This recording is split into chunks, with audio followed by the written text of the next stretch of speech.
Howdy, everybody. Welcome to the Blue House Bull Session on this fantastic April 17th. I actually even remembered to update the day on our little scroll bar at the bottom there so you can tell when we are happening. We have today with us Jacob, the creator of Desolate Realms, a game on Steam that I am not at all salty about. I am not mad that he beat me to a game on Steam. Not in the least. So welcome, Jerkoff. Can you tell us a little bit about... No. I really am interested in this process and how you got started. A lot of people I know, it's not just me, have said to themselves, I want to make a game. And from your experience, which is going to be different from ours, just kind of give us the picture of how Desolate Realms came to be. Yeah, so, I mean, middle of COVID. Thanks for that great introduction, by the way. But yeah, one of my good friends, by the way. I'm just, yeah. Middle of COVID, though, we were just, as most people did, kicked up a D&D session. I've played before, and I finally found a group with like a really strong DM and whatnot. But so I mean, we ran it. We've been going for 4 years now. I mean, we're coming to the end of our campaign, but I mean, it's been a long road, and like with that long road, doing weekly, our DM had just would progressively just hey, I need a break. Like, I really appreciate you guys. You guys are awesome players. I just need a break for a week. I haven't done anything that I wanted to do to prep, all that fun stuff. So growing up, I was always a really good fan or a really big fan of Call of Duty Nazi Zombies and different horde mode, Killing Floor 2, so on and so forth. And I was I think it'd be really cool to make a tabletop version of Nazi Zombies. I dig that. Yeah, and so I came up with the system, I made maps for it, all this fun stuff, and the group just loved it. It was the perfect, just the perfect vacation from the intensity of one of those D&D sessions. Yeah.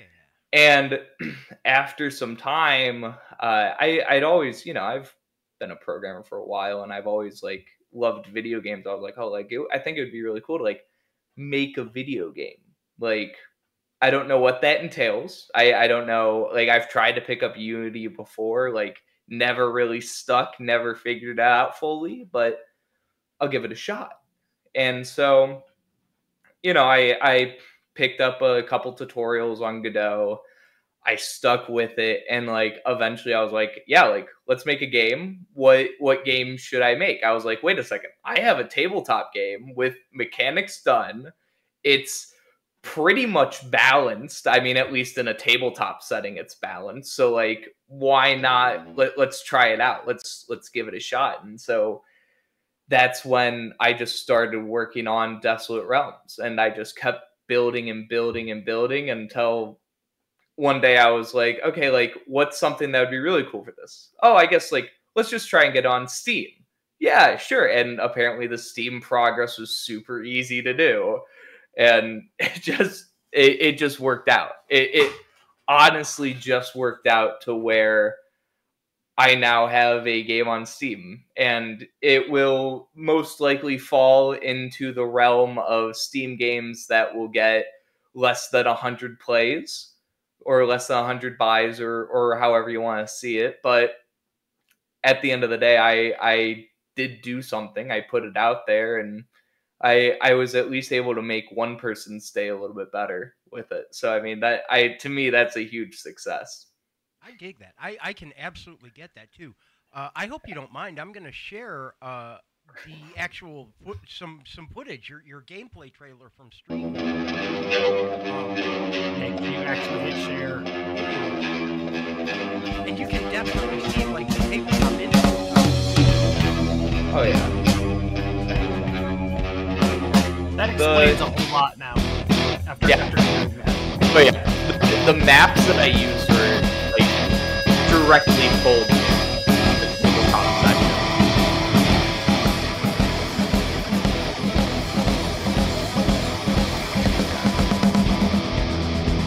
And I'll let the trailer finish.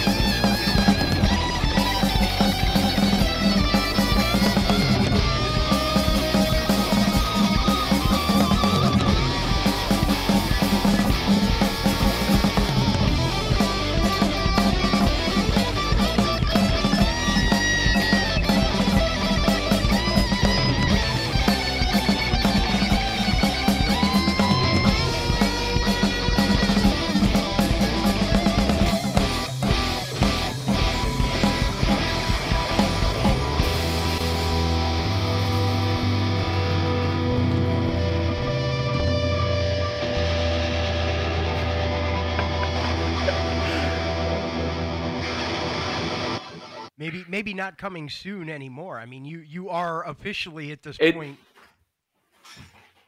Yeah, I mean, it is early. If I'm not mistaken. Yeah. Yeah, it's still technically in early access, but yeah, I mean that trailer definitely needs to be updated. But no, it's definitely a good look at the game. No, yeah, but going back to the maps, the like actual what you're playing on, there's a tool out there called Dungeon Draft. And one of the cool, everyone's shaking their heads. And I picked that up as a part of the D&D thing. And like I was making maps for our D&D campaign. And I was like looking around just like, man, like I don't really like draw. I don't really want to draw a map. Like that's going to be a lot of work to just draw a map.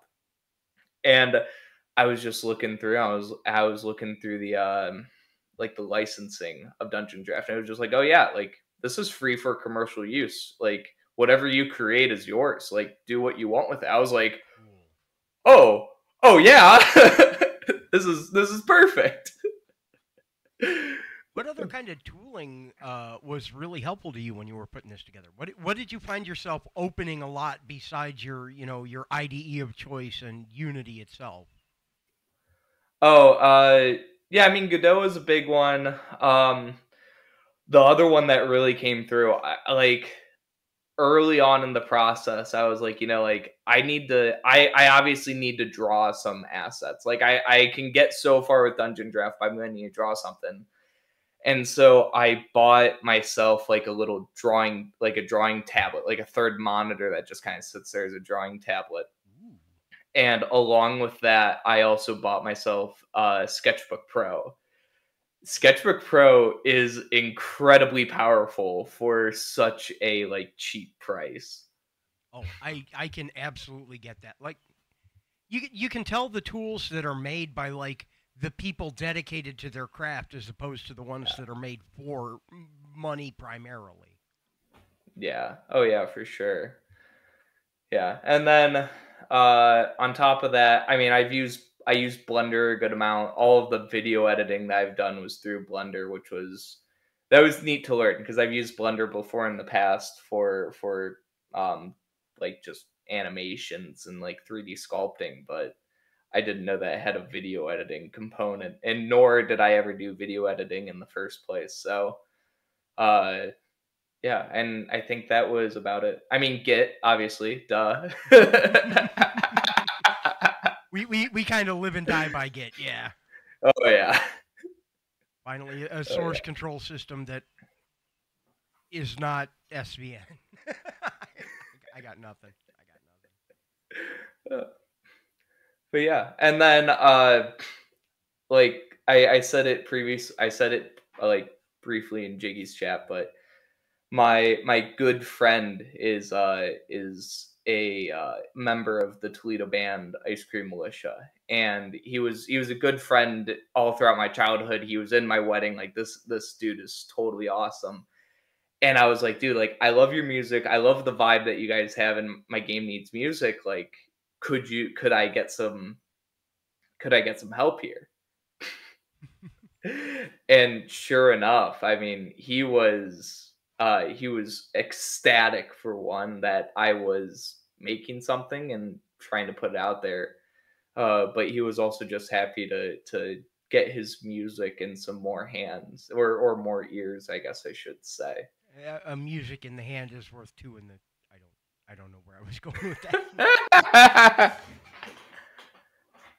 What was it like getting it onto Steam? You mentioned it was a relatively painless experience, and we here at Hergel Studios, har har, have been looking into it. But tell us a little bit about what it was like going through that for yourself for the first time.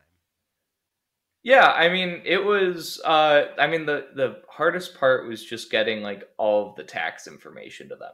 Like you go into Steamworks, you sign up, just like, "Hey, like I want to publish a game or I want to publish an application." They go, "Okay, yeah, let's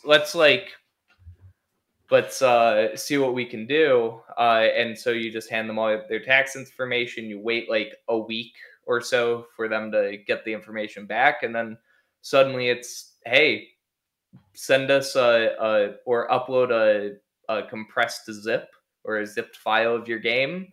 Tell us which executable in it we should run whenever it's opened, and that's it." That's not too bad. That's not too bad. I think we could do What that. what do you got? What do you got, Fuzzy? That's it. That's it. It's It like- is. When they say play, run this one. Yeah, it is that. And they package it in their own installer for download and all of that. I assume then. You Yeah, don't have to worry about anything weirder than that. That's yeah. Because when I was going through the process, I was like, man, like I've dreaded the day that I've needed to run and like figure out how to do installers or like create my own installer. yeah. The second I learned that Steam did that for you, I was ecstatic. I can imagine. I can imagine. It makes you immediately realize, oh, maybe they are actually earning that 30%. Yeah. Oh yeah. I mean, there's definitely a lot of other tools like for marketing purposes that you can use Steam for. I haven't looked into those as much as I should, just because I'm still actively working on my game, and it's at a point where I still have big features to come, and I didn't want to give something that's half baked out there. Big features to come, you say? You just added achievements recently. I did. We are also in the works. I actually had my first successful. There were still a few bugs, but for the most part, it was a successful 20 rounds of multiplayer in my game, which was really cool. Multiplayer. Yeah. All right. Yeah, I was going to say, what other big stuff is coming? And that's a big one. Yeah. And I mean, the thing, I mean, yeah, this was something that was requested from the start from my friends. And I was like, dude, like, that's networking and that's setting up servers. Like, that feels like a semi-backed studio's accomplishments. I am a lone person who has zero experience doing anything. And I mean, I figured out apparently Godot has great multiplayer support. And on top of that, they also make peer-to-peer connection a very valuable tool. Now you got me thinking. We're a small, semi-backed studio. Is that going through the play together stuff, or is this like a separate, like, centralized backend type thing? So by play together, I assume like Steam play together. Yeah. So in Godot, they have their own plugin, or someone, an awesome developer, I wish I knew the name, created a plugin to integrate the Steamworks API so that you can make the API calls for creating lobbies, joining lobbies, all that fun stuff. Okay, but so it's not, Yeah, but the version of the Godot engine that I currently have the game on doesn't have the multiplayer part baked in yet. And so I built my own back-end infrastructure using the Godot side of things. I'm still trying to figure out if my next step should be to begin like trying to upgrade my game, because I saw that there are a few crashing things that happen when you upgrade my game to the newest version of the Godot engine. Just so I can include that multiplayer support. I would. Yeah. That's kind of, because right now I'm literally like copy pasting my public IP address. I'm sending it to my friends. Like, that's how I'm doing it. Yeah, that feels a little hairy scary, but I'm so excited for it. You could always hide it other ways. I mean, not that you need this if you move to the new version of everything, but you know, you could always turn this 4 bytes into something else, just 4 random words. Correct horse battery staple is my, network ID. That's totally not just an IP address. Yeah, just an index in the array. Yeah. Wouldn't be the first time, won't be the last. Not a bad way to do it, though, to make it a little less intimidating, make it easier to share too, if that makes any sense. Yeah, no, yeah, for sure. Because when I'm shouting random numbers at people in the street, they tend to get a little nervous. You could do amazingly weird things with DNS too. Like, you could have a DNS record on the actual public internet that points to 127.0.0.1. Did you know that? I did not know that. I didn't know that. Yes. I do that because this way I can reference my machine by that domain name internally, and it routes to my machine. And if I ever leave the house and I need to access my computer and I do turn on my VPN, I can still use that one and it will route to that. And I just temporarily override the host file. But if anybody ever sees that domain, it's not going to my public IP. I overwrite it. But if they ever see that, it just goes to their computer. But I know that goes to this machine wherever I'm at, no matter which computer.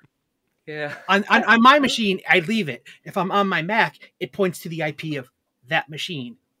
But in the DNS record, there's a domain I use that points to 127. And they'll take it because it's just a text entry. They'll let you put in whatever you want. Vicious. Yeah. I love it, but vicious. So I gotta ask, you mentioned that you're like a solo developer on this and everything. You didn't have any previous experience in making games before, and you've gone with one of the more established engines out there. But as a day job developer, how do you feel about the differences between that kind of stuff and writing a game? What was the toughest part to like wrap your head around when you were getting started?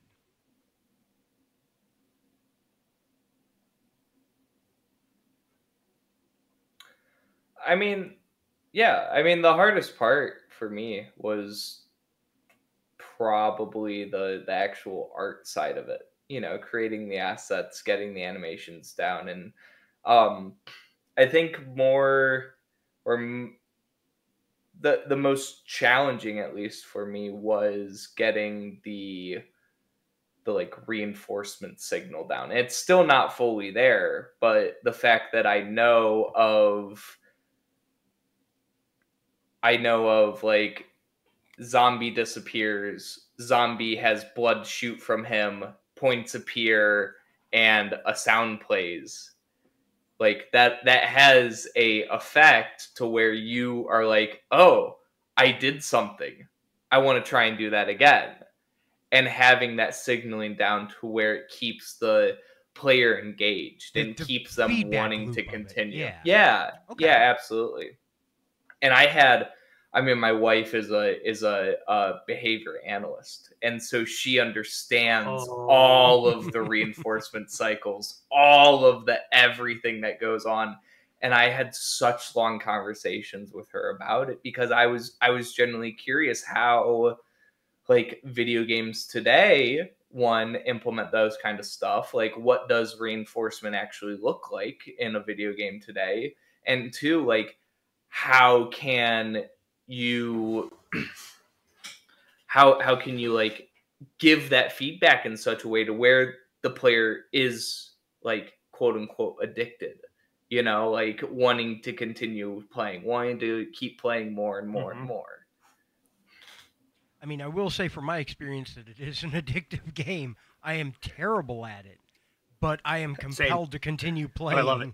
Yeah. Oh, that's great to hear. Oh, that's great to hear. There's a YouTube group channel, Second Wind. It's the fallout from the Zero Punctuation guys. They did one of the weeks. They had one of the review lines they do is yeah. There's a video out there by Second Wind that it was a number about like numbers in feedback numbers in games and whether or not you should do them or should not, and how much information you can convey just by you shoot an enemy and a number appears. What does that number, does that actually mean anything to me as the player, or was it just a number, and are you conveying the right information with that? If I shoot you, seven what, did I 7 health out of 50 or out of 10? Or like if I shoot him in the head, oh, the number is slightly bigger and it's red, that's a critical. Like there's all these like little detail you can get by giving you that feedback. And it's like at the same time, there's games where if they don't give you that feedback, it's like, did I actually hit them? Did I miss? Yep. I don't know. Was it just like, oh, it was a wounding blow and I only did 1 damage, or was it a big hit? What feedback? If you don't give numbers, you have to give some of the feedback. It's like kind of, but it's like a juggling thing, and it's like it's right down that behavior thing. It feeds back into that cognitive loop of, oh, I shot him, I want you to do more damage than that, I will shoot him better, or I'm shooting him worse. It's like, I will shoot him so better. Shoot him better. Well, I mean, it's you'll see it when you watch it, but it's like, if you do games and you have numbers on screen, it is worth watching because you never realize it in a simple little shooter how much information a number on hit matters. Yeah. That's why I was razzing you when I was playing it and giving you that review of like 7. What does this does it 7 mean? There's a 7 on the screen. 7 kills, 7 rounds, 7 money. Yeah. What is this number? You just have numbers with no prefixes or labels, and I'm like, it's information. What is it? I had to reverse engineer by playing what that number was. There's your idea for a game. Numbers randomly appear on stream or on screen, and you have to do something to make the numbers better, but it's never spelled out for you. And you have a bunch of button and sliders that change the numbers almost sporadically, but there's an underlying equation to it. And the goal is to make a little pattern in the numbers. Oh, there was a D&D video. It's a trope of D&D amnesia, where the players start and they have blank character sheets and they don't know what they are, but they have to go out like, can I try to, like, sure, you rolled a 7. Okay. And they have to like reverse engineer what their character sheet is based on their roles. And it's like, and you slowly reveal the information on their sheet to them as they go out and do it. And it's like, okay, I have a 6 in this. I don't know what that means. No, I like that. The mystery side is really nice, yeah. Yeah, I could see that being like, okay, like I need to use a feat, like, okay, like we know we're 3rd level. No, they know nothing. They have a blank character sheet. They literally all wake up and they have amnesia. And they're like, am I the healer? Can I try to heal them? Like, you can do something. Maybe glows come out of your hand. Maybe you pick up a sword and you don't know how to use it. It's chaos, but it's hilarious watching them because the players know how to play D&D. They know what they're expecting. Yeah. I knew as a shooter, I knew there was guns. I knew there was limited ammo. When I pulled the trigger, one number went down. When I went over there to the store, the number was red and I couldn't buy it. When I bought something, the number went down a bunch. Okay, that's money. It's kind of like that. Yeah, for sure. But if you just put a $sign in front of it, you skip all that cognitive load. Oh, that is money. Money goes up. I go to the store, money goes down. Done. Oh, man. What kind of stuff do you play aside from what you make? What kind of games? I know you mentioned COD Zombies and everything. What else do you really get into? Recently, I've obviously been playing a good amount of Helldivers. Yeah, right. Everyone's been playing Helldivers. That and Balatro are another one that I've been. That's really the one that's into. like poker, right? That's the the roguelike deck builder. It's deck builders have always kind of been my thing. Deck builders and tower defenses, at least, have always been like my genre of choice. I guess I'd say, or the ones that at least give me the most energy. Because you like min-maxing. You like trying to optimize. You like trying to optimize the hell out of everything. All right. Spoiler alert. Our friend down here is, in addition to being interested in games and software development, is very much into data science and AI stuff based around that. I remember when you were interviewing for your position at the company, we worked together, and I sat in on your interview, and you brought up Kaggle competitions that you'd participated in for data science stuff. You want to talk a little bit about that and share some of the fun you've had there? Oh my gosh. Kaggle is such a great online resource for learning data science. And if you have any interest whatsoever and you know a little bit about programming, a little bit about Python, I'd check it out. But yeah, no, like they just have these companies that come in and are just like, hey, like we have this data set, we have this hidden data set that we need you to try and predict. Like, could you give us a good model for it? And so like with the data you're given, you train the model, you run it, and you can get scored on this leaderboard. And first through like 3rd place generally gets a prize. And I've seen the prizes get up to like $100,000, which is absolutely mind-boggling to me that someone could do that. But every now and again, though, they'll have a reinforcement learning competition. And those are the ones that get to me, because those are the ones that are games, and those are the ones that it is all about trying to not just optimize the game, but teach a computer how to optimize the game. And I mean, we already talked about that. I'm a huge min-maxer. So me trying to teach someone else how to min-max, it was super cool. And I remember in particular the really fun competition, the rock, paper, scissors competition a while back, where you gave a agent a choice of rock, paper, scissors. It played against a random someone else's random agent, and it played for 300 rounds. Whoever came out with the most won the round. And a lot of people were just like, oh, this is solved. Nash equilibrium says that as long as you play random, like playing random is the best outcome no matter what. And it was like, yeah, a lot of people, like, I want to say like a chunk, or like more than 5 people in the top 100 were just random agents, I want to say. But it got to the point where I was looking through the winner's code, and it was a lot of lines of like reverse engineering seeds for random number generators. So they could then predict the next random outcome of the random generator. And then you would then bake in, okay, what if someone else had this response? Well, I'm going to spin this up by 1. So then I'm now playing 1 ahead of the next guy. And it was just a cat and mouse game of that over and over again. Get Ren throw, return rock. Just done. Obligatory XKCD all over again, yeah. Your random number is 4. Hard stop.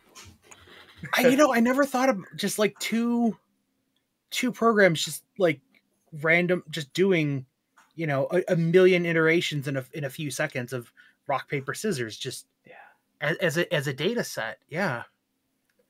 It's almost the Monty Hall problem with the doors. Just do that in milliseconds 1,000 times. What do you get? Guess and switch, yeah. Guess and switch. Yeah. Oh yeah. So yeah, we're already seeing how some of that can tie into games as well. Like it's such a big connected field between those interests. Yeah, I mean, especially with like the shoot, I think it was DeepMind. I'd hate to miss this source, the but Go player, yeah. Or not even that, but like just the paper of reinforcements all you need, where they just go through like, hey, like you can create any system that you want, and you can optimize it by a simple reinforcement learning system. Anything you can model mathematically, you can build this for. Yeah, and I mean the whole area of reinforcement learning, artificial intelligence, machine learning, it's all trying to vectorize the oddness that is the world around you. I mean, you can have bits on, or you can have different color values for a single pixel spread out across a grid, and I mean that's suddenly how you get vision. You can vectorize words into 10,000 length arrays, which are wild to me that someone decided to do that one day. Each part of it conveys some set of meaning. You can't infer what it is offhand, but you are then performing matrix operations between them and discovering the relationships between words. Yeah. Oh yeah. And it's so cool that at least like it's coming to semi-fruition. The AI things that we've been promised with AlphaGo, with StarCraft Go, I want to say StarGo, AlphaZero in general, just it's absolutely incredible that we're starting to see like these real world applications coming. For better or for worse. I mean, there are plenty of arguments to be made about like the negative sides of artificial intelligence in the world, but I mean, at the end of the day, the technology is still impressive, and the amount of information that was required, the amount of giants' shoulders that had to be stood on just to reach that peak of we have someone that is, or we have this machine learning algorithm that is able to pass a high school level mathematics course. Yeah. That's pretty cool to me. At the end of the day, yeah, it's still a teenager, but like that's cool, you know? Right. The solving of the formulas is not the important part there. It's the inference of what formulas to even use. Understanding the problem was the tricky part. Yeah. And we've gotten to a point sure. where we can parse that out and actually make it happen from there. And that's mind-bending to me. Absolutely. Oh, absolutely. Absolutely. So what's next from Ego Games? I know you've sent me a sneak preview of something, and I may have shared it with Fuzzy here. There. Which side is he on? My camera. I got down here. But what can we expect to see next? Are you going to do another game? Was this like I have made a game, I can cross it off the list, or do you have the bug now, you know? I definitely think I have the bug. I mean, I'm not done with Desolate Realms for sure. That's definitely like to me, I still need to actually cross off Desolate Realms, which I don't know if I'm ever actually going to. But the next project, I mean, yeah, I did share with you the casual word and scrambler. Yeah. I think I want to go or try out the 3D space just to see what kind of interactive material I can make. Especially, I have a group of friends that I play a lot of games, that me and my wife play a lot of games with, and they live close by. And since we're moving, across the country, they were like, "Hey, like that really sucks," and we're like, "Yeah, but like." I'll still like I want to show you guys that you matter, and I want to make something that we can all play together. Something targeted for the people you play games with. That's specifically built for you guys. Yeah, absolutely. And so I've been brainstorming with my wife a good amount. I don't have anything fully concrete, but the one thing that my wife specifically requested in this was a traders type feel, or like an Among Us where there's one person who's secretly out from the group, and it's the group's job to kind of either get through the task or fall victim to the everything is coming back to Werewolf now. Everything is coming back to on the clock tower. I can't get away from these GD social deduction games. Look, all you got to do is start of the game. Everybody joins, and the first thing it says pops up a little temporary, dialogue that fades out. Says, "You are not the imposter." But send that to everybody. Nobody's the imposter, and just watch the chaos ensue for the entire game. Nobody's the imposter. There's no actual thing, but watch friendships melt away. That's terrifying. You are a monster. Definitely. I love that. Somebody did that in a D&D game. The DM passed out notes, but he passed one to everybody, so everybody got a note. But they all said, "You are not the changeling," or changeling thing. Yeah, but it was like, "You are not the changeling." But he's passed. But everybody's note said that, and he watched them destroy because they were all overpowered. He could not throw a monster hard enough at them. He's like, "I'll just have them destroy themselves." That's brutal. Out of the party of 7, 3 people made it out of that night. Standing there at the Last Supper, one of you will betray me tonight. Yes. I definitely will add that in for you. Like it will be like a 1 in 100 chance of that happening, but it will be awesome when it happens. And then never mention it ever again and see who brings it up. They're like, no, I know I'm not the imposter. You must be. Like, what do you mean? What imposter? I didn't get a message, but like, wait, who is? Like, I didn't even get a message.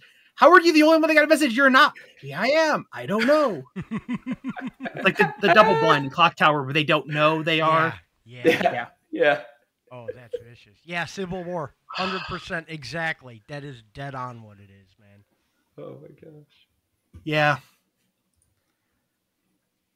I don't know. I've been playing more Blood on the Clock Tower recently, by which I mean I played once.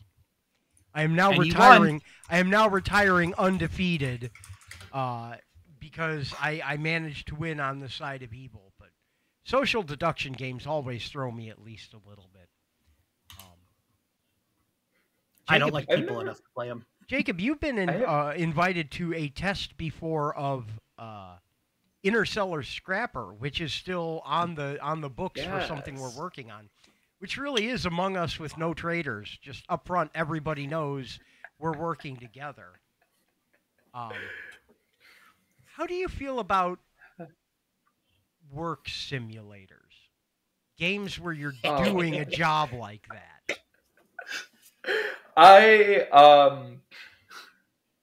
One of my very first experiences with virtual reality was at my brother's house, and at my brother's house where he had his virtual reality helmet. He's like, Jacob, like, you gotta check this out. This is so cool. He had a full room set up for it and everything. So I was like, okay, like, yeah, I'll give it a shot. I threw it on. He immediately throws on Supermarket Simulator or just Work Simulator, and I was there. I played, I played probably longer than I should have. But, I mean, I got through. I was like, why am I playing this right now? Like, this is not relaxing for me.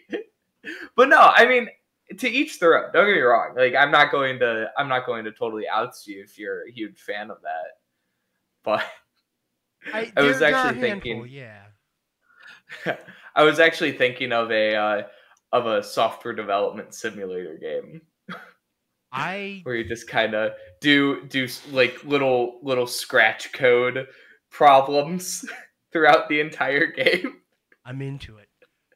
That reminds me, I have something to follow up with you on, like, during work hours related to that. If you're interested in that, I gotta talk to you about something. But that's secret work projects. We'll come back to that. Absolutely. Viscera cleanup detail, yes, 1,000,000%.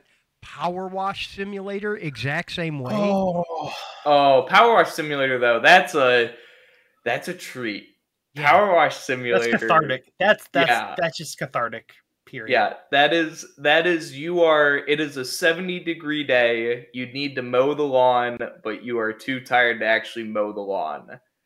Yeah. And it is I have a power washer.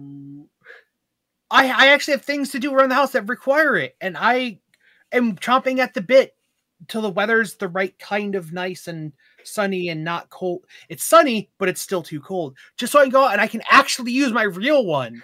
Yeah. Just so you can get that satisfaction from hearing the ding when you get done with your driveway. There's a sense of satisfaction that's found in Power Wash Simulator that I haven't seen in any other game like that at all. It's the progress bar complete, number go up thing. It's it's the dopamine rush of it is the core. Have you ever played Progress Quest? Were you old enough for that? I have. Do you know what that is? Boy, okay. You got some Googling. It is the original idle game. All it is, it's a gameplay dungeon crawling loop thing, except you don't do anything with it. It is just a series of progress bars that fill up and do a thing, and that fills up and that triggers another thing. Then your inventory is full and you go back to town and you watch the progress bars fill up as you sell items. Then it goes back, it's like fighting monster. It is literally just progress bar fill up the game. You just run it. That's it. It's so good. Gosh. Like there's it's not a clicker. It's not an incremental. It is just watching a progress bar fill up and some things happen and a number may go up when it fills up. That's it. And there was just enough lore to keep it interesting. Yeah. You can find screenshots of it. It's complex. There's a bunch of things that happen and fill up and stuff to watch. but that's all it is. But it's the dopamine of watching the progress bar fill up. Yeah, and it's funny because there is a definite dopamine rush of like work put in, and then you get a satisfaction from that work that you put in. Yes. And as simple as watching the progress bar is, that is work. It is just enough to where you can watch the progress bar go up, and you are spending your time and energy watching that progress bar so that you then have the satisfaction, that dopamine rush. As soon as the progress bar fills, you hear a ding, or you just see the number reset, or maybe tick up one, you know? Yep. At the core of it, all those simulator games, they are some mechanic around filling up a bar, either reaching the next level or unlocking the next thing. But it's you input work and a bar fills up. Yeah. Oh yeah. That's all they boil down to.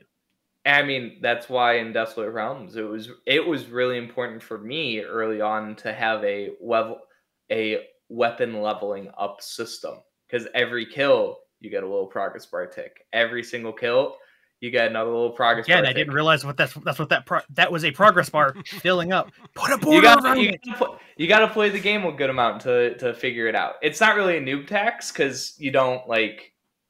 Well, the thing you is, don't lose anything from not knowing it, but of the progress bar internal part, but without seeing the outer part of how close I'm getting, there's no reward. I just see a rectangle getting bigger. That is not a progress bar filling up. Oh, a definite endpoint makes a difference in that. I could see that. I'm gonna have to resize the font now to fit into my rectangles. Darn it, Fuzzy. Best QA I have ever worked with, right there. Oh my gosh. I believe it. But I will say, like, I watched your stream. I had 8 tickets created just off of the like initial 30 minutes or whatever you put watching my stream. That's how Jay and I end up working so well together on stuff. He'll write something, and sometimes it's quicker to stand over his shoulder. I was at his house last week, and he had his new cafe game up on the TV, and I'm like, okay, I just went up and stood to him like this. He needs to go like this, and I'm just gesturing, and he's like frantically trying to write these things down as fast as I'm like pointing them out in real time. Oh my god. That's okay, because next on the list is I'm going to make Fuzzy play it on his stream and give notes about it too. He doesn't know that I'm going to do that yet, but I am going to do that. We're rapidly getting to that point. Yeah. I finished playing on the simulator thing. I recently played through aggressively against my will Treasure Hunter Simulator from about 7 or 8 years ago, and it's a great premise. Beep, beep, beep, find the thing, and it looks amazing. The game is utter shit. It's really rough. It's rough. I watched you play it for like a little bit on stream, and I was like, yeah, I could watch this all day, man. Like, this is awesome. Beautiful. The controls are horrible. No matter which way the game, it crashes a lot. It's broken. It is beautiful. It's too overamped. It's not. They don't have their culling right. It's a product 8 years ago of something I left a very long scathing review on Steam about it, but it's the thing though. If it's too hard to do, the fun of that reward is not good. Yep. Yeah. I completed it because OCD, but I hated it. Yeah, my there's a legitimate term in my wife's field for that, and she would be so disappointed that I'm not coming up with the term right now. Schadenfreude? I don't know. It's All right, guys, I'm going to leave you guys for 1 second. I will be right back. I got a minor crisis to take care of. But before I walk away for a second, tell us a little bit more about what's still in store for Desolate Realms. Yeah, so I mean, Desolate Realms, one of the biggest things, I mean, obviously the multiplayer, that's gonna be a huge thing. Next, I wanted to continue adding into achievements. I wanted to keep adding items so that the player has more choice whenever it comes to actually playing, and they get the feel of different runs instead of just kind of the same, like, 12 items or so that they're choosing from between every run, to make it, more of a roguelike experience. On top of that, I wanted to add more bosses on. Uh, I have a couple ideas in store for that, and then after that, I think I just want to add more weapons, more ways for players to kill zombies. And I mean, I didn't mean initially for Desolate Realms to be like a my brother called it a military sim. I didn't mean for it to kind of be like that. I actually wanted like really goofy, crazy weapons. Just the initial table that I had, because when I had this as a tabletop version, I had a Excel sheet that was like 100 different weapons to use. The only issue was that I like I stole a good amount of those weapons from like different video games, or the ideas of those weapons from different video games. And so I was like, I can't really use those inside of my game. Yeah, gun licensing is Yeah. yeah. So I mean, I'm sure I could like use the premise around it and then like just reskin it and name it and whatnot, but the core idea. But I mean, that's go look up the internet history around the Deagle, because they couldn't actually use the word Desert Eagles. They shortened it. It's not that string. It just looks like it. Yeah. And so I mean, that's kind of what's in the works. The amount of achievements I really want to get though is I want to have an achievement for every single gun that's currently in the game to be at max level.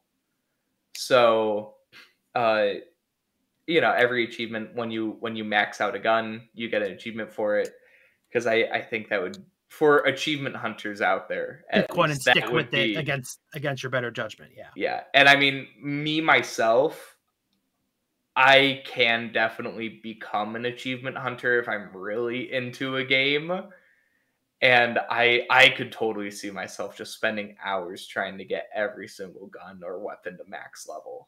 I could totally see that happening. Are the guns random per level, or is it always certain ones per level? It is a set amount, or it's a set list of guns that are on the benches. Yeah. There is a random chest that you can go and buy, and it will give you a random gun. Okay. So that is how you would get there. The reason I decided to go with that was because some of the weapons can be incredibly overpowered when they get to max level. Like replayability. Well, yeah, okay, yeah, I guess that's fair. A rifle, one of the 20 different rifles, but this table always has a short range, a small pistol. This one always has a rifle. So you get different ones, one's got different characteristics or whatever. This way it's like, oh, I didn't get that one. Well, I got to play it again. That's how you get more hours. You got to increase playability. See, there's a question for you, is like, how much randomization is too much in a game like that? I mean, I guess it depends on what you're going for, If you're doing a platformer, I don't think I would really want randomness in my platformer that's very story-based. But not me over here ready to show off a random platformer at a charity event next weekend. OJ. Well, I mean, when it's story-based, when it's a story-based game and you want every run to feel the exact same because you want to convey that feeling, I wouldn't want randomness there. Fair. For a roguelike, like Binding of Isaac, oh yeah, you want randomness. You want as much randomness as you possible. Want maximum randomness, yeah, you want maximum randomness. There's a reason Binding of Isaac advertises that it can be played for over 500 hours. I've got 1,400, 1,500 hours in it last time I checked. I have some ridiculous amount of time in. And I can contest or attest that is actual playtime. That is not he has run the executor for that many hours, just left it playing over the weekend and pause. No, I have watched him spend whole days just stuck Isaacing all the time against all the detriment. My darling Desi Jade had to deal with it all the time. I mean, I'm not going to say that it was a big factor in our separation, but it may not be a small one if I picked a game over her. God bless her, though. She was supportive. I will have to find for next week, I'll put in my notes, I will find the Binding of Isaac fan art that she drew for me because she knew how much I love that game. Mm-hmm. I love it absolutely. I mean, it's a great game, though. It is such a great game with incredible replayability. Yeah, like it really, really is. It was a roguelike done almost perfectly, I would say. It is absolutely incredible. The question is, what are we gonna make? I mean, I can see Fuzzy laughing over there because, we are comparing a roguelike off of the game Rogue, which is technically the perfect roguelike because it is Rogue, It is the one and everybody else is a percentage, Yeah.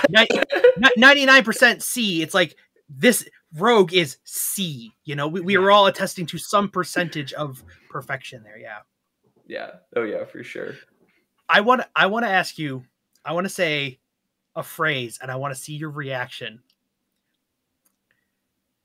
Tower defense deck builder. As I was talking about my little spiel about what kind of games really get me going, I immediately thought of Tower Defense Deck Builder. I was like, I can do it. I know how to do it. Yeah, I know. When are we gonna rope you into Hergel Studios? When are Ego and Hergel gonna merge, man? Whenever you guys decide that you need me, man. Special collaboration. Ooh, oh my gosh! Collaboration between studios. That's the way to do it. I'm into it. I'm here. I mean, people normally follow developers, So I mean, it's not like I'd be losing anything. And if anything, there would be more legal like defenses for me because right now I'm just at my sole proprietorship, right? Yep. And we're actually a limited liability corporation. You guys an LLC. We got the paperwork in. Yeah, no, send me over the crayon drawn contract and I'll be happy to sign it, man. Look at we'll have to chat about that.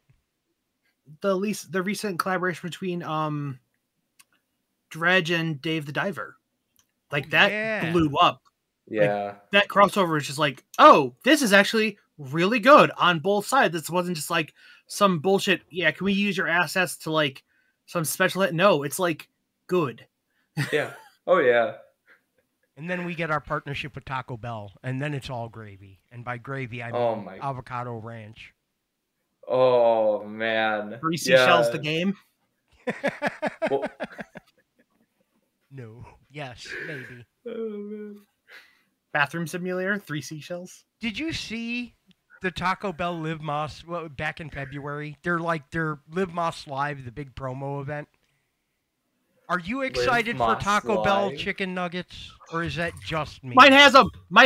They had them when I stopped and got a drink on the way home. They had the nuggets. What are you doing? They were out of them. Oh damn! I like. How can we help? Like, welcome to Taco Bell. Before you order, we're out of the nuggets. And I'm like, what? Oh, you have them. And I looked in their menu was actually totally different. Like, we're out of almost all the new stuff. Well, what do you want? Guess what I'm going to have to look up tonight? I'm going to have to see who close to me still has them in stock and has them. I need Taco Bell chicken nuggets. I need that in my life. Here's the pitch. People have the McRib tracker. We clone that site and we just rebrand it to Taco Bell chicken nugget tracker and have everybody like report in. Oh, that's the way to do it. It's like the crap out a simple app, pull your location. Do they have it or do they not? Crafty. I like it. Let's do it. Oh, Ship it. man. All right, well, despite me running away earlier, I think we're going to take a short 5-10 minute break here. We'll aim for about 5-ish. Thank you again, Jacob, for being with us today. And we will be right back with you in about 5. Let me kick on some music here. And catch you guys shortly.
everybody. Welcome back to the Blue House Bull Session. Thank you for your patience. You are very, very much appreciated. Let me drop my music here and bring us back on screen. Welcome back. Hope you had a nice break, got up, stretched your legs, did all of that good stuff.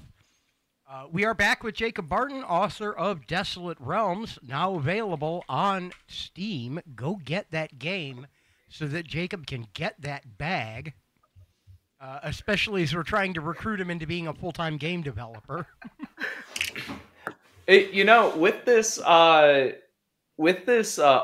that you've seemed to present me, I am curious. I have the interviewee has a few questions if you don't mind. Oh yeah, no, we'll absolutely be all transparent about it. It works for Pirate Software. They got the #1 hype train on Twitch. Man. We need to get to that point. Okay, first I'll do a little side tangent. Pirate Software is absolutely incredible. Thor himself is absolutely incredible. His story is amazing, and just his messages that he sends out. Like on my Saturday development sessions, since Saturday is like my main time to actually get work done on this game, like I'll just have a stream up and just hearing like, you just have to make your fart hotel, man. Like just hearing that over and over again is like, you're right, man. Like 100%. Just get it done. 100%. But just anything, man. But no, the one thing I did want to ask you was because I know you have and I know all of your projects. You have a million different games in the queue ready for production right now. I know you. I know that's what you have. Which one are you going to choose for your first Steam launch? It's funny you ask that because we've been talking about this recently, and I think it's going to be Can Do. I think Can Do is going to be the first commercial release. We're going to put it up on itch.io, and I want to put it up on Steam at the same time, and I think that's going to be our debut game. That would be awesome. That would be absolutely incredible. With any luck, it's going to be followed very shortly by Let's Cafe, which is the actual name of Untitled Cafe game now, is Let's Cafe, which reuses a lot of those same assets. It was actually inspired by working on Can Do, but it features Twitch interactivity so that you, as watching someone stream it, have the opportunity to be part of the game as well.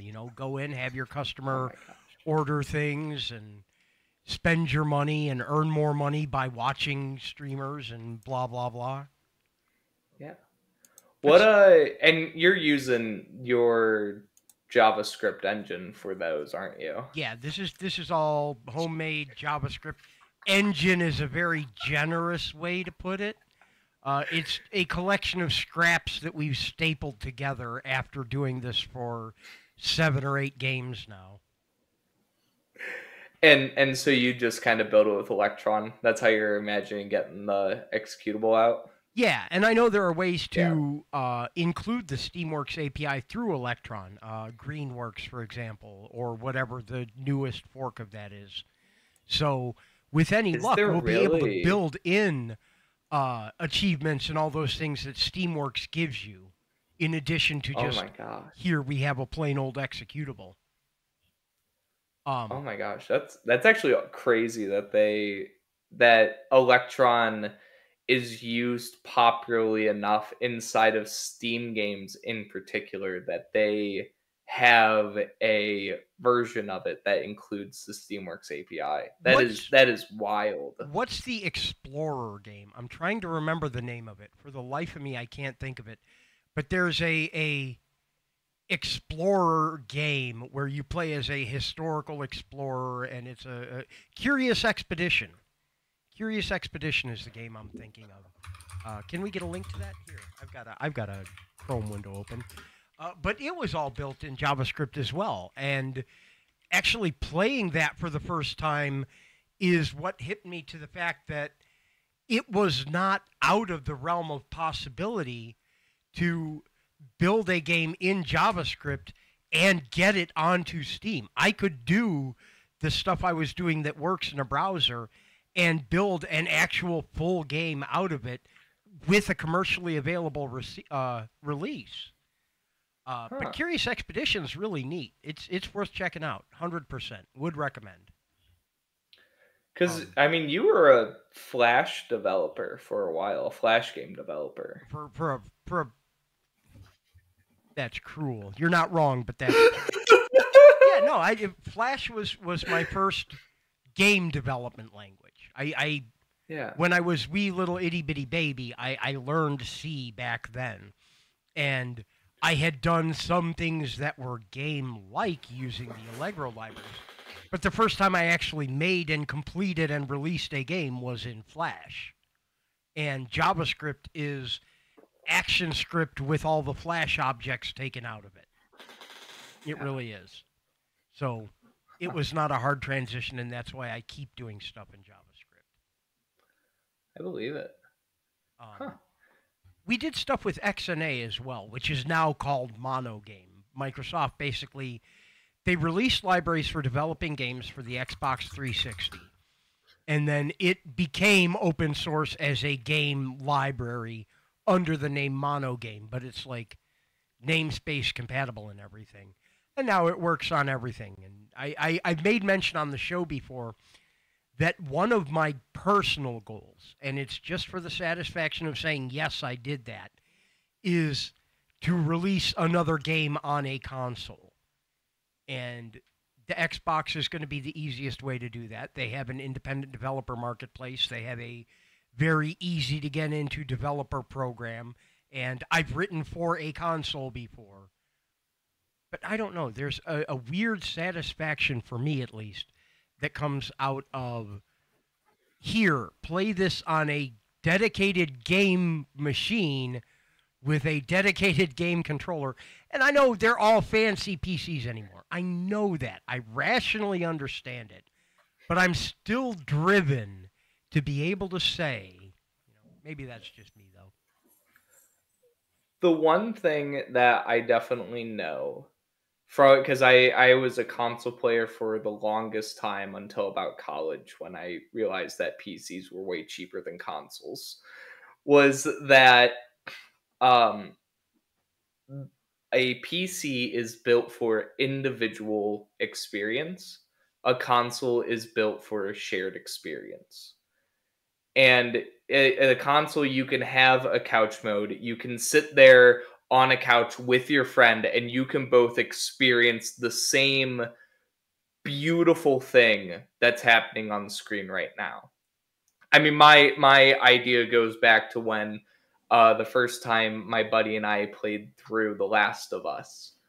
And he had the controller the entire time, but I still feel like I was there a part of the experience because I was there witnessing everything that was going on. And it's just, that's something that you can't get out of a PC. I mean, there's ways around it. You could hook up a TV, have it be a reflected off of a monitor, but it's still not the same. It's absolutely purpose not of the machine. Yeah. And I mean, yeah, console is, you know what you're getting into from the start. You pick up your controller. You have two joysticks that you can do stuff. You can push buttons, and something happens every time you push a button. Well, you do now. And I mean, that's you kids nowadays. When I first started, we had one stick and one button, and you were lucky if they both worked. When I started playing, all we had was a turn dial. The paddle controllers, yep, breakout. Fuzzy and I have such a long history of him playing games on a giant projection TV we had in my basement, and I'd just be there on the couch behind him watching him play. I sleep better when someone's playing video games. 52 inches. How big was that? No. The screen was 52 inches. And it was a rear projection TV. Yeah. But it was so big to us because we were so tiny. It was big when we were growing up. It was, refrigerator and a half, basically. But yeah, how many times did I fall asleep watching you fall asleep playing Final Fantasy 11 on the PlayStation?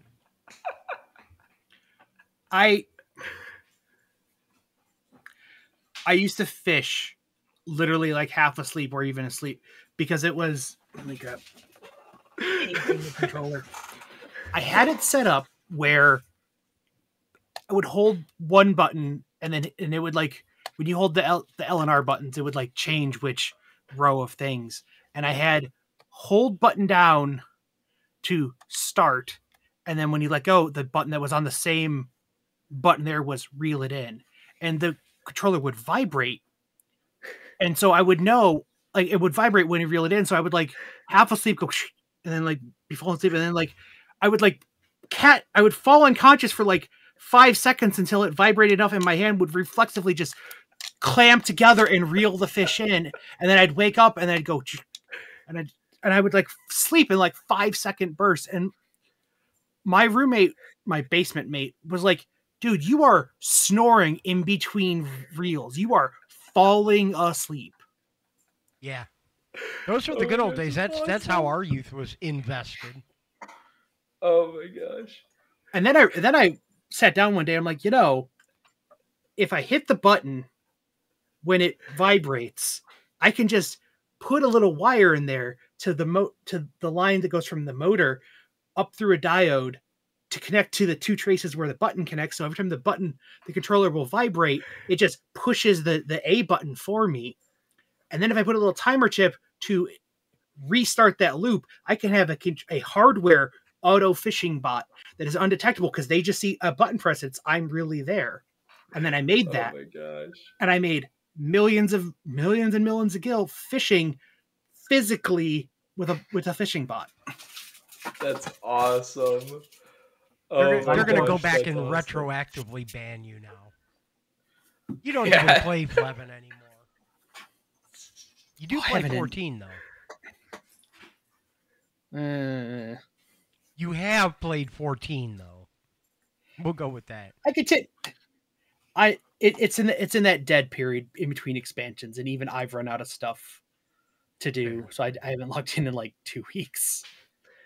Jacob, you got any MMO history? I mean, I played a good amount of RuneScape when I was way too young to be on the internet. Seems to be the common. That's the right time to play it. Is before you should. It is. That is the right time to play. No, I mean, I definitely played a good amount of that. That might have been it. Honestly, that was MMO at least, because I for whatever reason, like I tried during COVID to get into WoW, and I understood while I was walking around. I was like, I totally understand why people love this. There's something everywhere. This is such like a well-crafted world. Like you can tell that there's effort put into this, but I just couldn't. There's something about it that I just couldn't quite get going in. It was WoW is a weird one. It's either sticky or not for some people. It's tough to get into now. There's not like a literal barrier of entry, but in the social aspect, in the multiplayer and online aspect, there's a line now in the sand, and like no newbies need apply. If you do not know how to play WoW, you cannot get started playing WoW. Is part of the all the games are like that now. Yeah. Well, not 14. 14 is very, very. The reason it's success is it's very easy for new people to get into it. There's 10 years of content they have to treadmill up to do, but to get into it, they're very newbie friendly. That's good. I knew people in every game I've played that grown ass adults that work a job that they kept their subscription because they would log in just to sit and chat. They would sit in our guild house and just talk in guild chat and just hang out like a chat room. And I'm like, other services exist. You don't have to pay for an MMO to talk anywhere else. I'm like, yeah, I mean, like occasionally they would do something, but they didn't play the game. They logged in to talk with us 6 days a week, and then one day a week they'd go and raid, and that was it. They wouldn't even move. They would stand next to the auction board, and they would not move until raid night, and that was it. It's absolutely wild, but I love it, man. For a hot minute there, City of Heroes was like that for me. I played City of Heroes and City of Villains for quite a while, and I'm still mad they shut it down. And I enjoyed it enough. It came back. The group that was doing the homebrew server for it, Yeah. Nexian came back and said, "Screw it, you can have the IP. We'll actually sanction your thing. Go have fun." Yo, what? Okay. Yeah. I might have to get back into that game as much as I hate to admit it.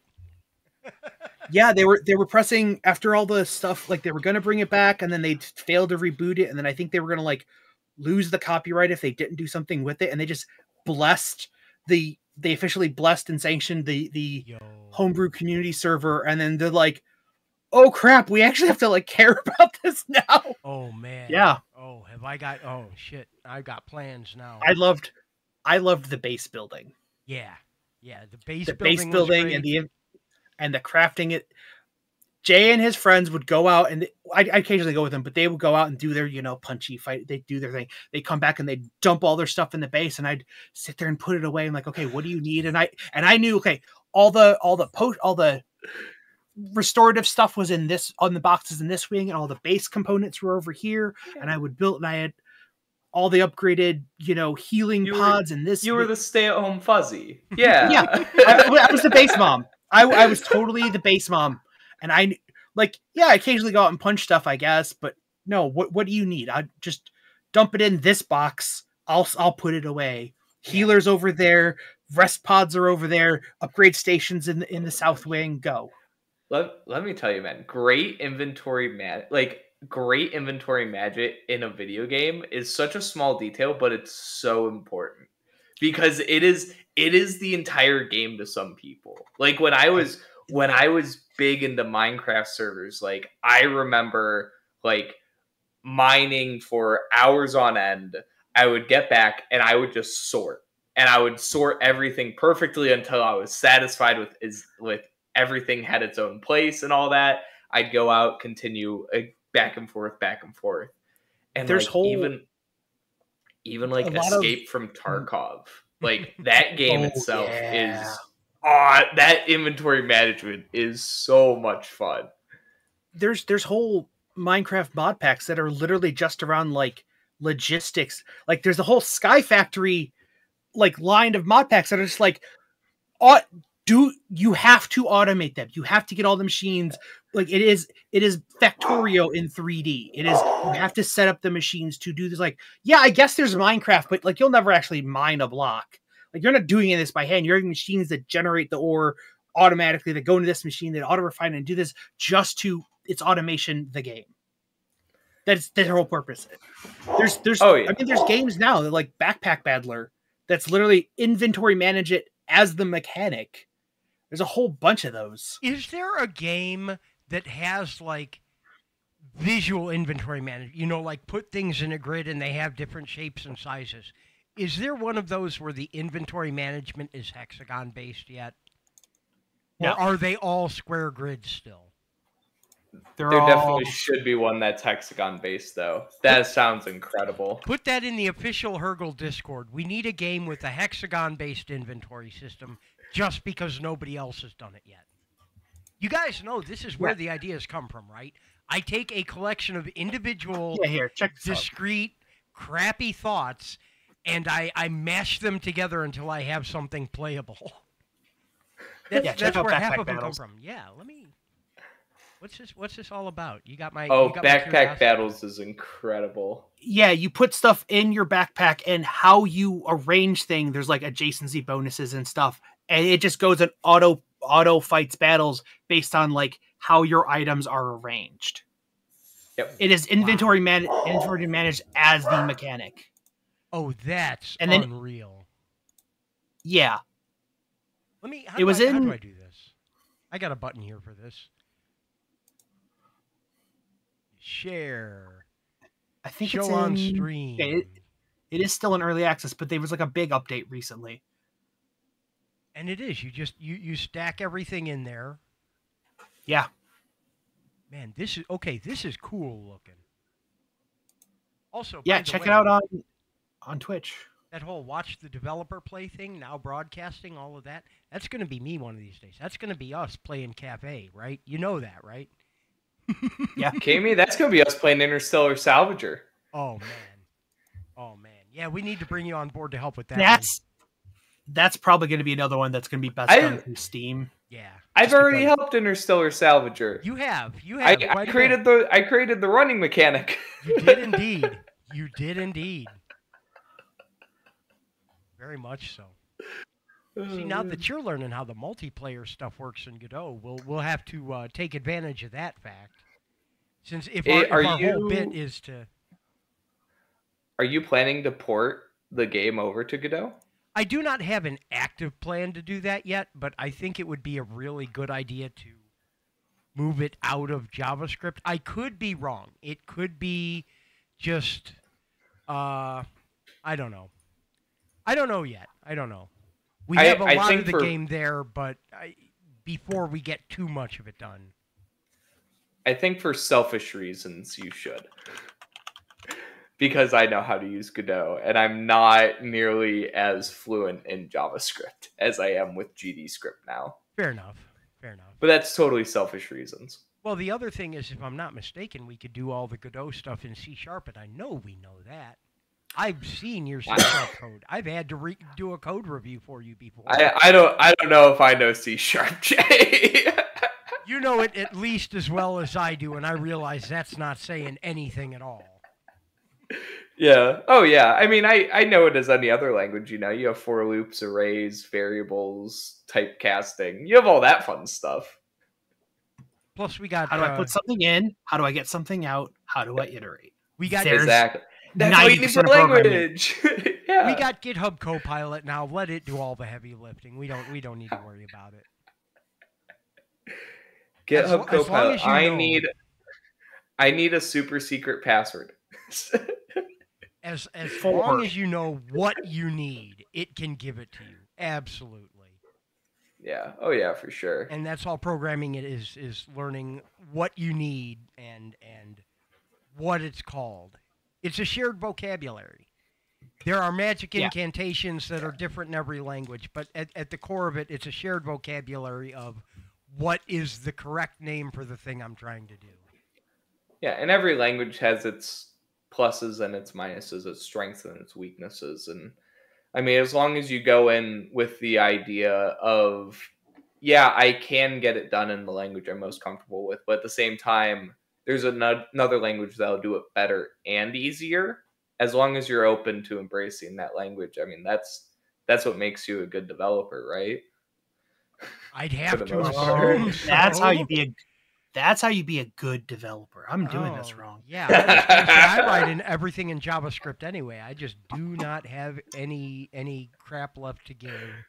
I'm gonna write it in a language that lets me do dumb things fast. I still bang out stuff in PHP just because, like when I like the same way people like, oh, just write a little Python script. Like if I need to like do some automation task or some file thing or munch some data from one format to another, I can bang out a PHP script and just go. Yeah. You just make it happen. It's there. Gosh. It's done already. And that's me with JavaScript, you know. I fully wonder if there was like a like database administrator that like turned into a developer that still writes those kind of scripts in SQL. Because we all have those like little like pseudocode scripts that we write. I fully wonder if there's someone out there who does those like primarily in SQL, because that's just how they think. There is a game I came across. It's called like SQL Detective. It's a murder mystery that you have to do. There's a little like SQLite like baked into the website and stuff, and it's like, oh, the murder happened at this date, and somebody saw this witness and this thing, and there's a bunch of tables and of information. You're like, oh, they were leaving the gym at this date, and they had the bag with the logo on it. You only get those if you're a gold member, so you can like query like who checked into the gym before that time, and that it has status gold, and this on this date, and the murder thing. Like basically you have to do a bunch of database queries to figure out, and your goal is to learn how to. Yeah, you can do them one by one, but you realize the game is supposed to be different each time, and it's to teach you how to like chain all your joins together. So you plug in like the two things at the beginning and the murderer was this person, because it will auto join across all the tables and the person and the thing and do it. And it's just like, oh, okay. Ingenious. I need to find And I got like, awesome. I got like halfway through it, and every time I'm like, oh, I want to finish this, and I get like halfway through the thing, and I have all these notes, and that I came back to later, I'm like, oh, it's all different, and I have to do like the murder is different, so you have a different time, and I'm like, oh, it's not just one. I have to actually like write the query. It's not just like brute force the information, like select all, like just find a thing. No, I'm supposed to like filter it and limit it and blah blah blah. And I'm like, oh, this is awesome, and I hate this, but I want to finish it. That's fantastic, man. That is fantastic. That's awesome. I'm so curious. Do I have it bookmarked? Okay, there's a whole genre of educational games, and I don't just mean, Mario Bacon teaches typing, or Math Munchers. There are games that are educational in a very specific niche. Like Flexbox Froggy or Flex Defense, which teach you CSS under the guise of tower defense. And games like that have been exploding on the internet recently, and I love them. Like if you're interested in learning stuff like that. Doesn't Pirate Software play like Gray Hat all the time? Yes. Yeah. That's a very popular one. There's another one that's more security based. If you're doing like net security things, there's another one that's a programming MMO where it's on my wish list. It pops up all the time. Screeps. Yeah, the scripting one. And it's an automation like MMO, and you think Factorio if it was multiplayer, but like online. A Factorio MMO. Yeah, I'm here. The factory must grow exponentially. Yeah. That sounds incredible. I mean, that's kind of what we wanted to do with the Alchemy game, too, is like a factory game like that. So, kind of. Oh, my God. I don't know what we wanted to do with that. You just wanted to justify some of the assets you owned. No, I had a vision, but it kept shifting on me. I had a fever dream that I tried to turn into half of a design document. It came to me in a dream, and I forgot it in another dream. But I am a big fan of factory games in general. I love Factory Idol, the online one. I haven't played Factorio, but that's because I'm scared to buy it because I have things to do. If you buy it, I'll buy it, and we'll work together on it. That's even more intimidating. I don't know if that's better or worse.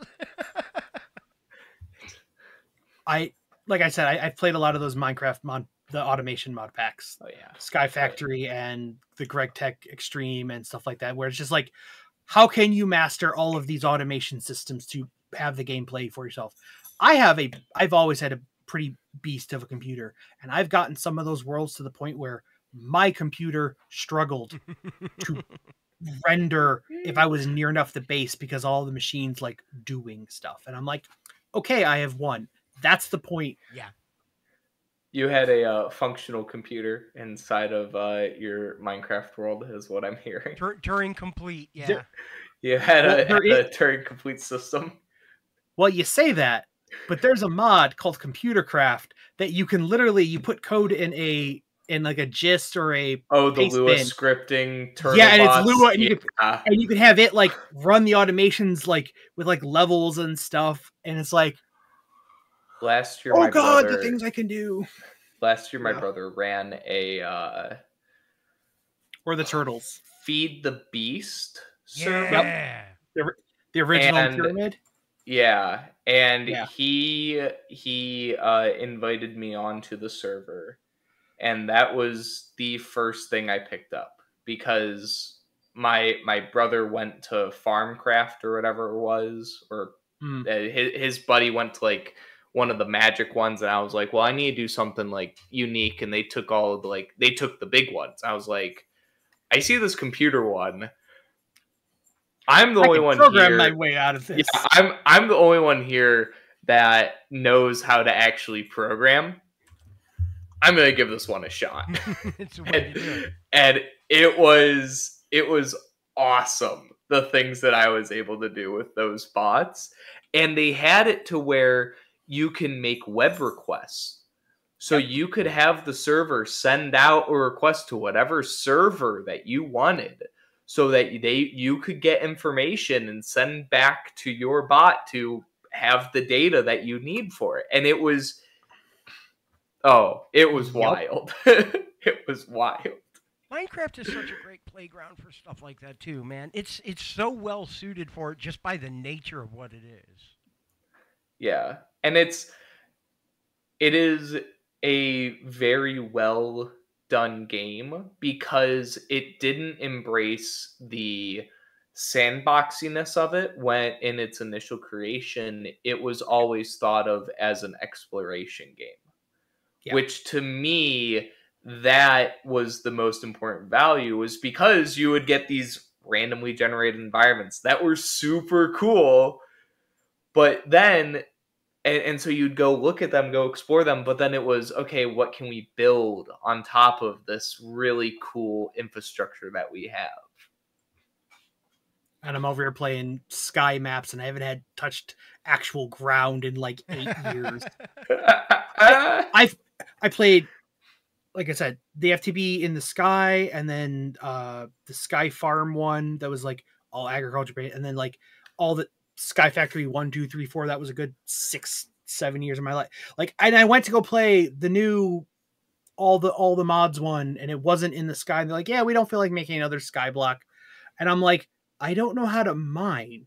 Like, I don't know how to actually do Minecraft things.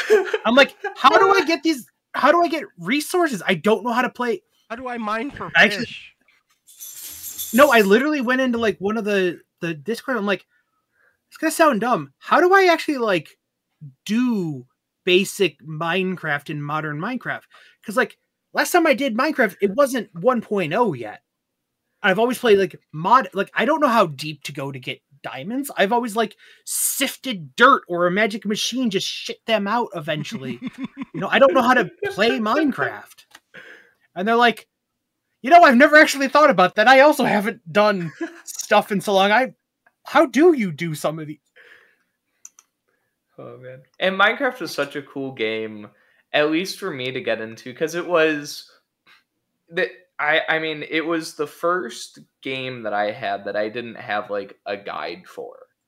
Not until I at least figured out that the Minecraft wiki was a thing. Once I figured that out, my whole world changed. But like leading up to that, it was, okay, like I can dig some dirt.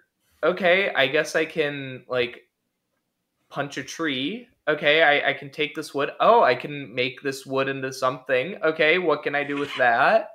And it was just that consistent like exploration and just searching, trying to like find the next thing, and eventually trying to figure out how all of those things work together to make something that I want in a way that like I thought was unique and cool. And that whole experience was absolutely incredible for me. I remember my first time playing it, man. That was so much fun. It's not going to be the same by a long shot, but just in the name of shameless self-promotion, that's one of the things I want to capture with the cafe game. You'll be able to buy recipes, blah, blah, blah, but I want you dragging ingredients into the grid. I want you guessing at how to make a good sandwich. The crafting part of Minecraft. Yeah. Yeah. That is, I 100% stole that mechanic, just flat out. I'm not even going to pretend otherwise. I've got a 3x3 grid mechanic that you drag things into. Yeah, it's a great mechanic, and you don't see too many games have something like that, because it is viewed as something that's tedious. Like, most of the mods that people play with are like auto crafting mods, and like they even built in for the console like auto crafting, Yeah. Like, and no, I totally agree with your idea though to do that. I think that would be a really cool thing to experience. I still say one of the things I want to do this coming weekend is just a big stream where I take donations and you can add your own custom recipes into the game. Just come throw $5 in the tip jar, and if you want to make a pickle and peanut butter sandwich, I'll name it after you, and it'll be in everyone's game forever after that. Bacon wrapped pickles stuffed with cream cheese. You know, Let's we could do it. We could do that. Where are you stuffing the cream cheese? Inside, is it like a hollow out the pickle? One of those, okay. So I've done it in a few ways to where I've just kind of cut the pickle open, throw the cream cheese in that, and then like toothpick it back shut. I've also scooped it out before. I personally like the texture of the seeds inside the pickle that you would like scoop out. That's what I'm like. Where are you putting the cream cheese? Yeah, so it's kind of like a pickle, like a cream cheese sandwich with pickle buns that's toothpicked together and then wrapped with bacon. I could get with that. I could very much. And then if you're really into that, you smoke it. Ooh. Maybe I should get. Have you seen? Have you No, seen? Yeah, a smoker, not like. No, have you seen the tool? Have you seen the tool that like bores out the middle of the banana to like fill it with like pudding or something? No, I haven't seen that. What? There's a tool. There's a tool they make that just like cores out a banana or a pickle to like put fillings inside of them. It's basically how you make like a Twinkie, but people like use it on vegetables. Jay's face. I understand those words. In a literal sense, all of those words individually make sense.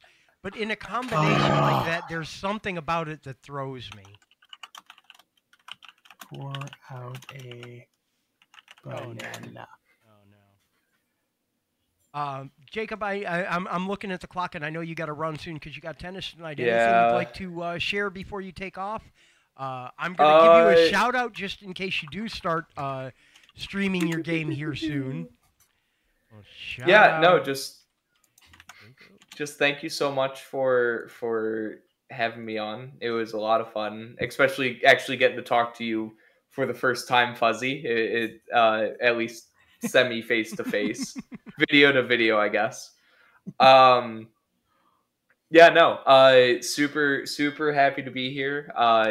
I'm really happy with Desolate Realms and what it's going to be, and I would absolutely love to help or help make games at Hergel.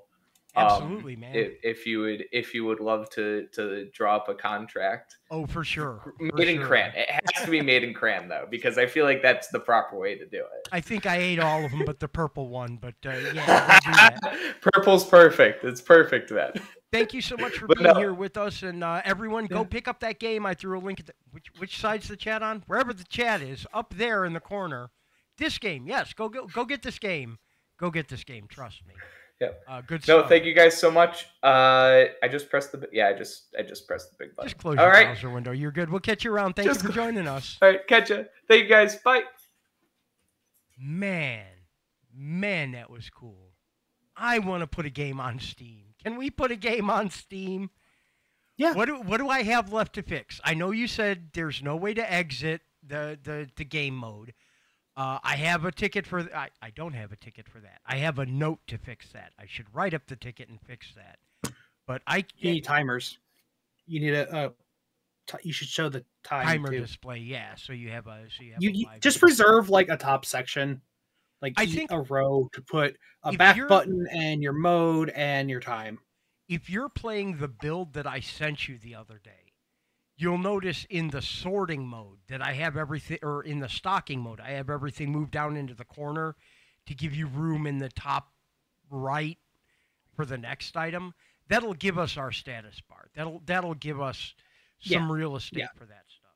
But yeah, I'm ready. Let's do it. Let's I'll wrangle up $100. I'll go sell this microphone because I sound like crap with or without a good mic, and we'll put it on Steam. Mic sounds fine. It's your webcam that shit.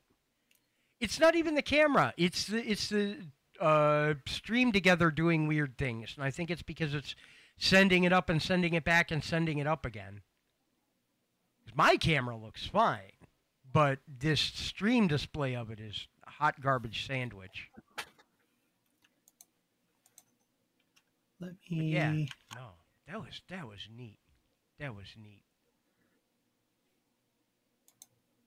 What is our next project? I found the thing. It's called Banana Loca. Banana Loca. I think you even have the ability to share. You want to show it off? No. What is this? I put it in chat already. What is this? I don't know how to feel about this. It injects stuff into the banana. It sure does. What the hell? The Banana Loca community. The Banana Loca is an innovative kitchen gadget that straightens a banana, cores it while still in the peel, and allows you to fill it with a variety of tasty food pairings like yogurt, honey, jams, jellies, peanut butter, and Nutella. Or sour cream. But this is why I asked. Urge to.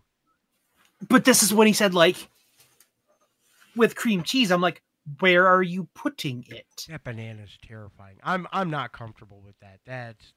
No. I'm good. I'm good. Wow. I can't process this. I have to quit looking at that banana waving at me. It's making me uncomfortable.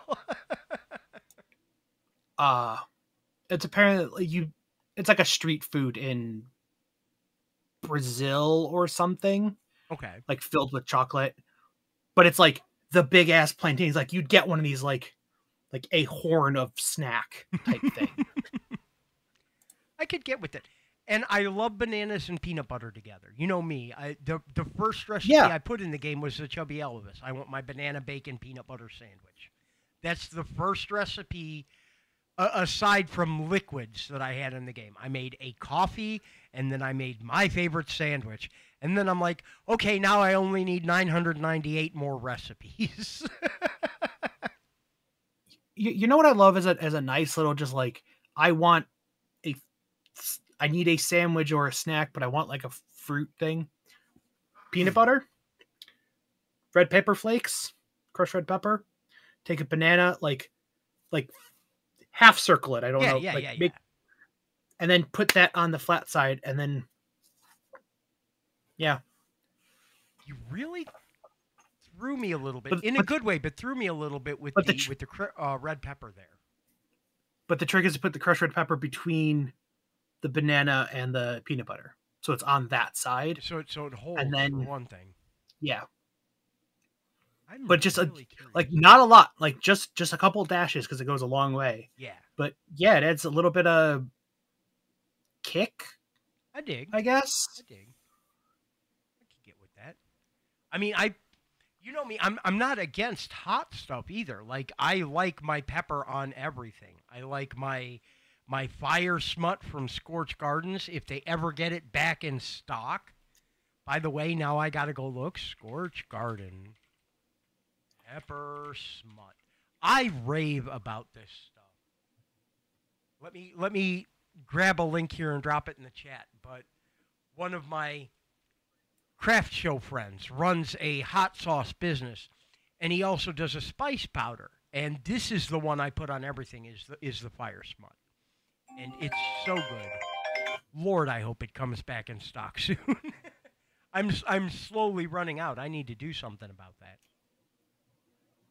But I never thought about, like, I never put banana and hot together in my mind. You know, I eat enough Thai food that peanut butter and hot go together, but banana and hot I never think about.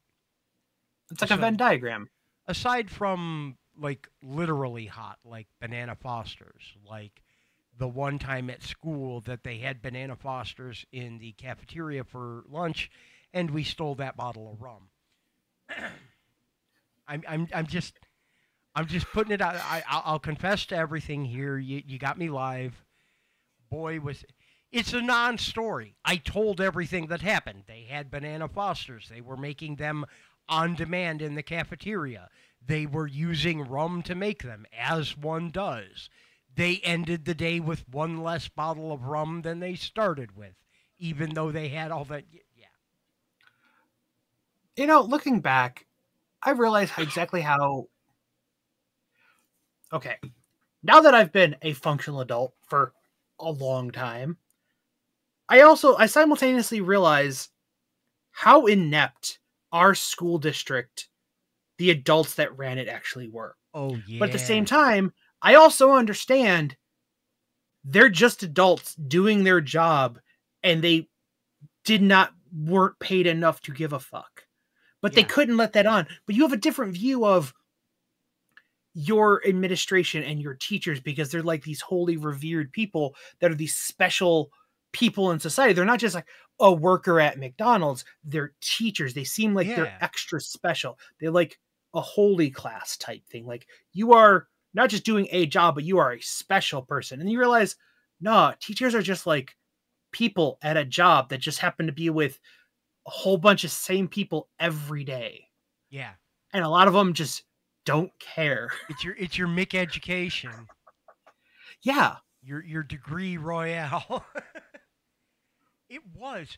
And the other thing is we are functional adults in a very literal legal sense, but until you get to this point, you don't realize that every adult you've ever met was an overgrown kid who also didn't know what they were doing. Yeah. We all are, but now we're savvy to it because we're on that side of it. A friend of mine had obtained a fetus and grew it, not entirely against. She unintentionally. Such an She interesting became phrasing. pregnant. Like I got it out of the mailbox. Well, she got pregnant, but it wasn't like an unwanted pregnant. Like it was like she wanted a kid, and then she got pregnant, but like those two desires were not happening at the same time. Yeah, I get that. But it was not too long after I had my kid, and she's like all panicking. It's like, what am I gonna do? I don't know what I'm doing. I'm a single mom, blah blah blah. And I'm like, you'll be fine. Yeah. Like every parent's first thought is, I don't know what I'm doing.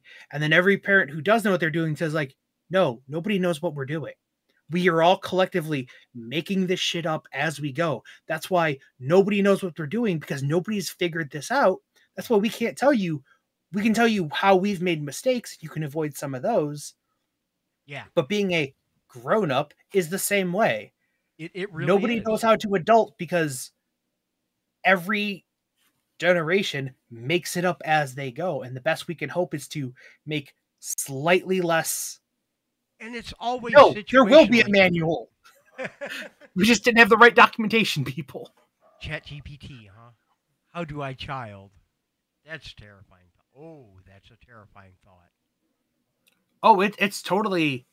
That's a thing. There's not ChatGPT, but there are specialized parenting LLMs. They've basically taken all the parenting books and crammed them in as the data set and be like, here is all of the best parenting knowledge that humans have to offer. And it's at, howtobeamom.com or something. And it's like, it is a vetted set of good child information, not just every, crazy person with a child on the internet. That is basically it's fantastic and terrifying. Yeah. It's the data set was made out of actual published, verified, like child raising things and not mommy blogs. But it's, if you need to, it is the community that you go to when you don't have other friends with children to go and ask, because that is the gap. If you don't have a person to rubber duck, if you don't, you're not talking with your parents, hey, how did you handle, what do I do at 4 a.m. when I haven't slept and the child is still screaming? Like, it'll live. Make sure it hasn't shit itself. Let it cry. It'll be okay. Pass out for a couple hours. Yeah. But if you don't have anyone to ask that, you don't have a way to know what's wrong, and they can't communicate it to you. You and I have had this conversation many times before, but I don't know if I've had it out loud publicly, where that's my biggest concern around babies, and that's the reason I claim I don't like kids, is they're still developing any skills of communication. And I am driven to fix. If something is wrong and I have no way of telling what it is, I feel powerless. And that terrifies the hell out of me. That doesn't go away once they stop being babies. I can imagine it sticks around. But that feeling of impotence, really, powerlessness, is so uncomfortable. It's so uncomfortable. And that's why I keep saying I don't know that I would want to opt into it. I can't envision any reward that would be worth it for me. And I know that's just my opinion. You know, I'm not going to say that anybody else feels the same way I do. But there's my explanation. There's my story, and I'm sticking to it. Well, we're coming up on 2 hours. Yeah, it's flown by. And granted, I disappeared mysteriously. Can I do my very quick rant about the new folder thing? I want to hear that so badly. We've been using computers and we've been using Windows for many years. Something that drives me insane is anytime you right-click new, make a thing, it creates the thing and then asks you to rename it. And if you hit cancel, it stops the rename, but that new folder is already created. And if you have something like Dropbox or OneDrive or anything that syncs, it immediately starts syncing that empty folder called new folder. And then when you hit enter from renaming it, it now renames that. Why does Windows not, when you go to create something, ask you for the name? And if you back out, don't create it. Wait till I give you the name to create it. Don't create new file, new folder, new thing. Give me that dialogue or a little fake prompt or thing, or show me the icon, but don't actually make it on disk until I actually tell you the name. Because it makes it and then renames it. Yeah. And now I know internally, because it has to rename it, it's not, but it's like, move that line a little bit there. You know? I get that. But I come from the other side of it with a very broken brain where I want a new folder. I'll forget to rename it, but I'm going to ignore naming it in the first place, which is why I have just hit enter that. 5 everywhere. Yeah. Right. But it creates it. And then if there's already another one, now you have 2 that's more to rename. Do you have VS Code open? I do. Go into your tree, hit the button for new folder, and then, and while it's asking for the name, hit escape. It doesn't create it until you've actually sent the name. It shows it in the tree, but it's in rename mode. And if you hit escape, it cancels the creation of it. No, I've done that a lot with new folders and new files, both. It shows a spot to put a name, and nothing exists until you give it a name. Right. Okay, I can see how that would be less of a hassle then. One less request and everything too. You know, save your bandwidth, save your disk write. Until I actually hit enter, it should not be an actual transaction.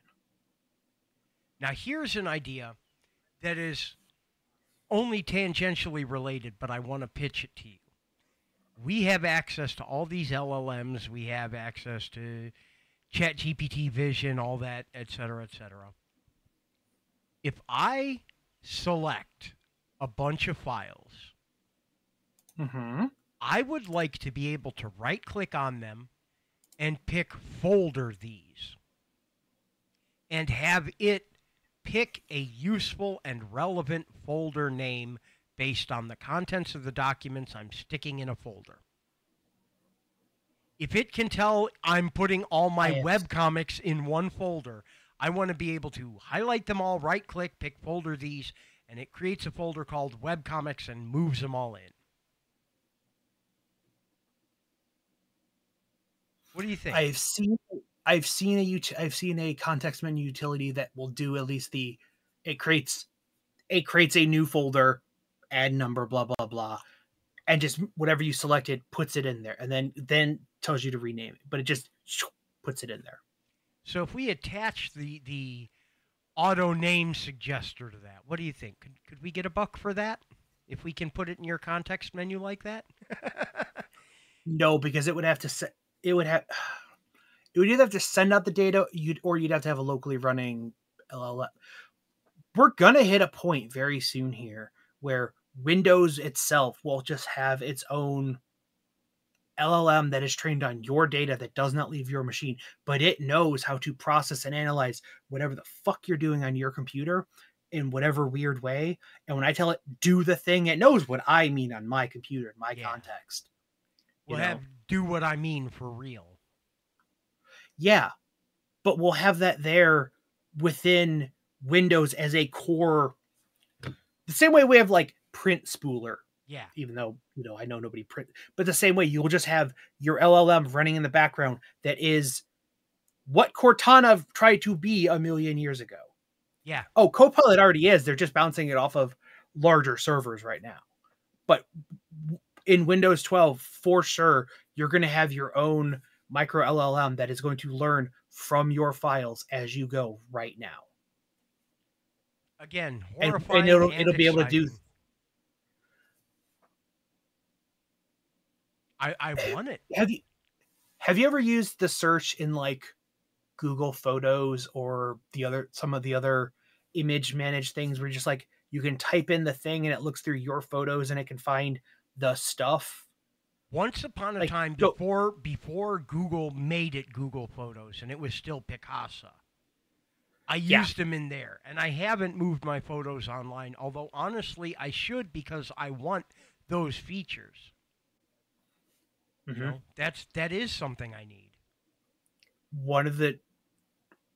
I was using Google Photos as a backup when that period, like, you get all this free data, blah, blah. I'm like, I'll take a second backup copy. Yeah. And then it would like find faces, and everyone's like, hey, can you give a name to these faces? Like, we see a bunch of pictures of these same people, and it's like, oh, this is already this person. And it will join photos of my child at 1 year old to the photo of my child at 4 years old. And those are the same person. And then and immediately all these other ones just like, I did that once. And it's like, hold on, processing data. And it went through in my list of untagged faces, went from like 1,200 to like 300 because it could use that connection to figure out who she was for when she was at 2 and 3 and all these other ages.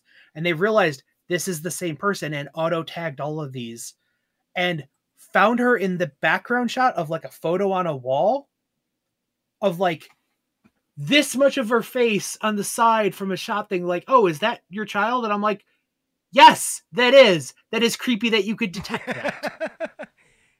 I am sorry to tell you. Yes, indeed that is. And wow. Yeah.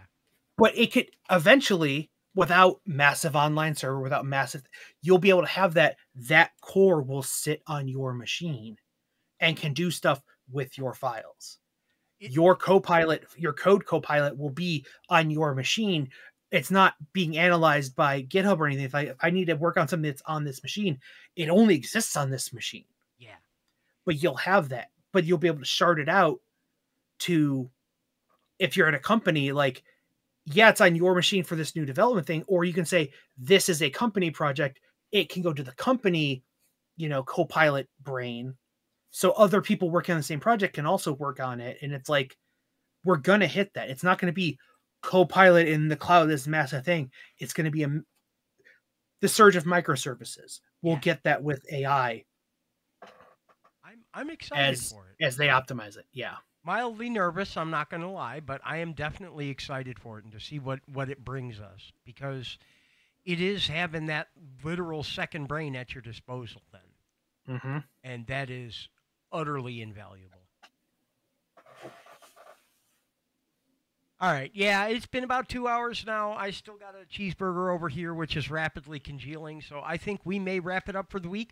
I want to thank all of you for being here today and hanging out with us. A special thanks again to Jacob Barton. Thank you for hanging out and talking a little bit about Desolate Realms. Let me throw one more plug in there just because, you know, I got to tell you, I like that damn game. I'm awful at it, but I like that game. Go check it out if you haven't already.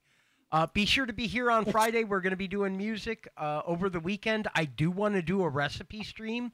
Fuzzy, I want to get with you about that before I do that, but we'll catch up about that after I. Oh, look at that! He does have achievements. He does. 33 achievements. Achievements just got added. Another game to put on our list to go through in 100%, just because why not? I appreciate you all for being here. I hope you've had a good time. Goodness knows I've had an absolute blast. Fuzzy, any last thoughts before we run off? Not Centaurs have 2 rib cages. Not any that you would share if you had your druthers, huh? They do. They do. It's terrifying. Thank you again for hanging out. I think we're going to go shower some love on my good friend Jiggy, the newest Twitch partner and Twitch's #1 redhead. Make sure to go in there, spam whatever emote you feel like, but tell him that J Artist said hi. And from all of us here at the Blue House Bull Session, thank you so much. We will catch you next time around.